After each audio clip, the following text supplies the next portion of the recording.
नमस्कार साथियों, कैसे हैं आप सभी। आशा करता हूँ आप लोग बहुत अच्छे होंगे। साथियों, आज के हम लोग इस वीडियो में कक्षा 12वीं जीव विज्ञान के 9वें अध्याय खाद्य उत्पादन में वृद्धि की कार्यनीति पाठ को पढ़ेंगे, जिसमें हम लोगों ने पिछले वीडियो में अंतःप्रजनन किसे कहते हैं, संप्रजनन किसे कहते हैं और भिन्न प्रजनन किसे कहते हैं इस बारे में पढ़ लिया था। अभी के इस वीडियो में अंतःप्रजनन विधि के प्रमुख विधि का अध्ययन करेंगे। चलिए देखते हैं। बोला जा रहा है कि इस विधि द्वारा एक नस्ल के सर्वश्रेष्ठ गुणों वाले नर व मादा की पहचान कर सकते हैं। बोला जा रहा है कि अगर अंतःप्रजनन विधि का उपयोग किया जाता है तो इस विधि द्वारा हम लोग एक नस्ल के जो सर्वश्रेष्ठ मतलब अच्छे गुण वाले जो हैं नर और मादा की पहचान आसानी से कर सकते हैं और सर्वश्रेष्ठ गुणों वाले नर और मादा के बीच में संगम करा सकते हैं अर्थात संकरण करा सकते हैं और जो संगम से प्राप्त होने वाले जो भी संतति होगा उसका मूल्यांकन भी कर सकते हैं कि वह उसी संगम से प्राप्त है। मान लीजिए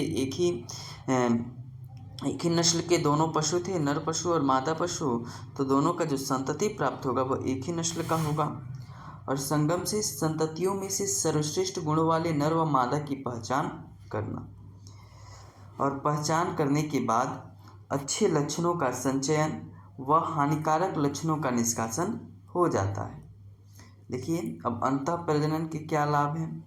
तो इस प्रजनन द्वारा संतति शुद्ध एवं वंशाकरण में विकसित होती है, जिसे समयुग्मकता को बढ़ावा मिलता है।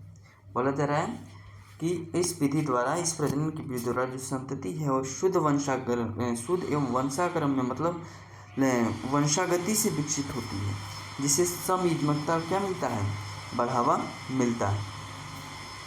और ये जो प्रजनन है वह अच्छे लक्षण वाली कुछ नस्लों को तैयार करके अधिक खाद्य उत्पादन प्राप्त कर सकते हैं। बोला जा रहा है कि इस प्रजनन की इस विधि द्वारा अच्छे लक्षणों वाली अच्छे नस्ल की तैयार किया जा सकता है कोई भी जीव को और मतलब उससे खाद्य उत्पादन प्राप्त कर सकते हैं। फिर बोला जा रहा है कि अंतःप्रजनन से क्या हानि है।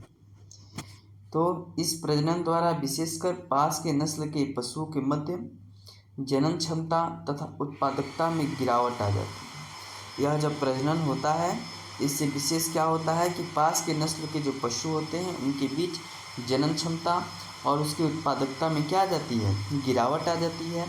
अतः प्रजनन से उत्पन्न समयुग्मकता के कारण हानिकारक अप्रभावी जीन भी अपने हानिकारक लक्षणों को प्रकट करने लगते हैं। अब देखिए, बाह्य प्रजनन किसे कहते हैं, आउटब्रीडिंग किसे कहते हैं। बोल रहा है कि इस प्रजनन में अलग अलग नस्लों वाले पशुओं के मध्य प्रजनन होता है और इसे बाह्य प्रजनन कहते हैं, मतलब अलग अलग नस्ल के पशुओं के बीच प्रजनन होगा और इस विधि द्वारा प्रजनन अवसादन खत्म होता है तथा पशुओं की दुग्ध उत्पादन और मांस उत्पादन में वृद्धि होती है। और इससे क्या होता है, जैसे कि हमने माना कि जैसे कि यहाँ पे देखिए, आप लोग को कुछ गायों की नस्लों के बारे में हम बताए थे, जैसे कि जर्सी गाय है और हरियाणवी गाय है। दो गायों का एग्जाम्पल लेते हैं।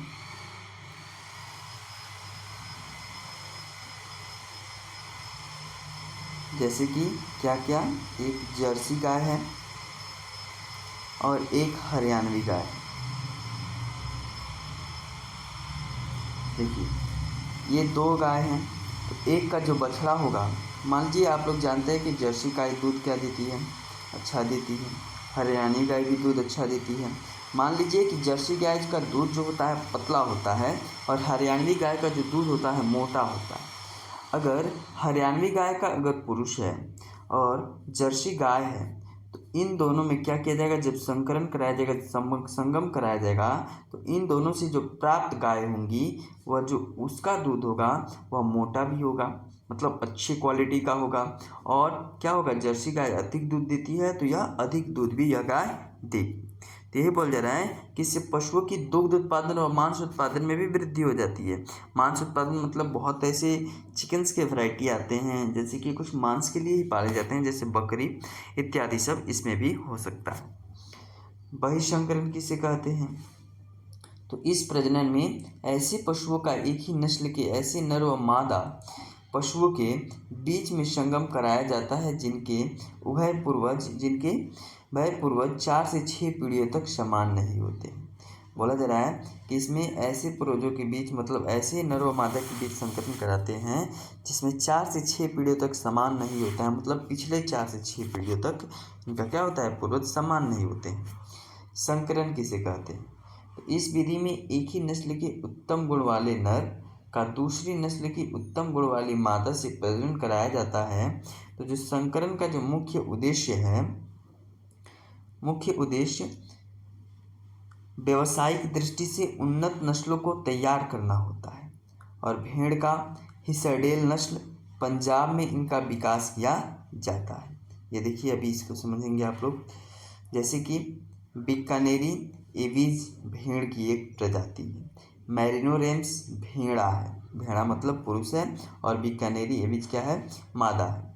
तो इन दोनों को जब आपस में क्या कराते हैं, क्रॉस कराते हैं, जब आपस में यह सब संगम करते हैं, लैंगिक संपर्क बनाते हैं, तो जो संतान उत्पन्न होता है उसको हिसडैल नस्ल का भेड़ कहा जाता है। और जो हिसडैल नस्ल का जो भेड़ होता है उसमें देखिए क्या हो रहा है कि यह मुख्य व्यावसायिक जैसे उन्नत नस्लों को तैयार, मतलब ये अच्छी क्वालिटी का होता है इन दोनों को मिला करके। और अंतः विशिष्ट संकरण देखिए किसे कहते हैं। तो इस विधि में दो भिन्न जातियों के नर व मादा के मध्य अगर संकरण करवाया जाता है, जिसे उत्पन्न संतति में दोनों जातियों के लक्षण दिखाई देते हैं और ये बंध्य होते हैं, दोनों जाति के लक्षण दिखाई देंगे लेकिन वो बंध्य होगा। जैसे कि खच्चर देख लीजिए क्या होता है। मान लीजिए घोड़ी का जो संकरण है वो गधा के साथ करा दिए, घोड़ी का संकरण गधा के साथ करा दिए, तो जो संतति बनेगा वो क्या बनेगा, खच्चर बनेगा। जो अंतर्जातीय संकर है, जो बंध्य होता है, और जो खच्चर होता है वह क्या नहीं कर सकता है, वह लैंगिक संपर्क नहीं बना सकता है, उससे संतति उत्पन्न नहीं होती है। कृत्रिम प्रजनन या कृत्रिम गर्भाधान किस प्रकार से होता है? मान लीजिए जैसे कि आप लोग मानव जनन में आप लोग देखे थे कि कोई भी जो संतति था वह जनन करने में सक्षम नहीं था, तो उसको कृत्रिम गर्भाधान कृत्रिम तरीके से भी कराया जाता था, IVF के जरिए। वही देखिए कि इसमें उच्च वांछित गुण वाले नर का वीर्य प्राप्त किया जाता है, उच्च वांछित नस्ल के, विशेषकर उपकरण द्वारा मादा के ऋतु काल में आने पर मादा के जनन पथ पर पहुंचा दिया जाता है और इसे कृत्रिम गर्भाधान कहते हैं। और इस विधि में एक ही नर के वीर्य से विभिन्न मादा पशुओं में गर्भाशय में कराया जा सकता है। और इस विधि का जो उपयोग है वह भेड़, खरगोश, भैंस आदि में किया जाता है। मान लीजिए इसमें देखिए इस विधि में क्या हो रहा है, तो इस विधि में हम लोग सर्वप्रथम क्या कर रहे हैं कि जो उत्तम किस्म का जो पुरुष है उससे हम लोग शुक्राणु को ले रहे हैं, उसकी वीर्य को ले रहे हैं, और भेड़, खरगोश, भैंस या आदि में जो भी हैं उसमें क्या किया जाता है, उसके जो गर्भाशय है जब उसका ऋतु स्राव चक्र स्टार्ट होता है तो इस शुक्राणु के इसमें क्या कर देते हैं, प्रवेश करा देते हैं, जिससे दोनों युग्मक मिलकर के युग्मनज का निर्माण कर लेता है और युग्मनज से संतति हो जाती है। और उस प्रकार इसमें भेड़, खरगोश और भैंस इत्यादि में किया जाता है। हाँ, अब इस शुक्राणु बचा हुआ है, वीर्य बचा हुआ है, तो इसको अलग किसी और जीव में भी इसको मतलब एक ही नस्ल के किसी और जीव में इसको क्या कर सकते हैं, हम लोग प्रयोग कर सकते हैं। बहुत ज़्यादा क्या हो सकता है, संकरण इससे कराया जा सकता है। अब बोला जा रहा है कि फॉर्म तथा फॉर्म पशुओं का प्रबंधन किस प्रकार होता है। पहला डेयरी फार्म प्रबंधन बोल जा रहा है, दुग्ध के उत्पादन में उसके गुणों में वृद्धि करने के लिए जो संसाधन एवं तंत्रों का उपयोग किया जाता है वे डेयरी फार्म प्रबंधन के अंतर्गत आते हैं। इसमें उत्तम गुणवत्ता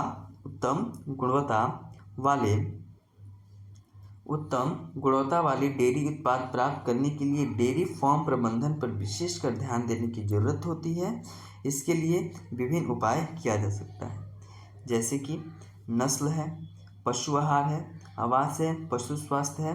तो इसको हम लोग अगले वीडियो में चर्चा करेंगे। अभी के लिए बस इतना ही, मिलते हैं अगले वीडियो में। धन्यवाद।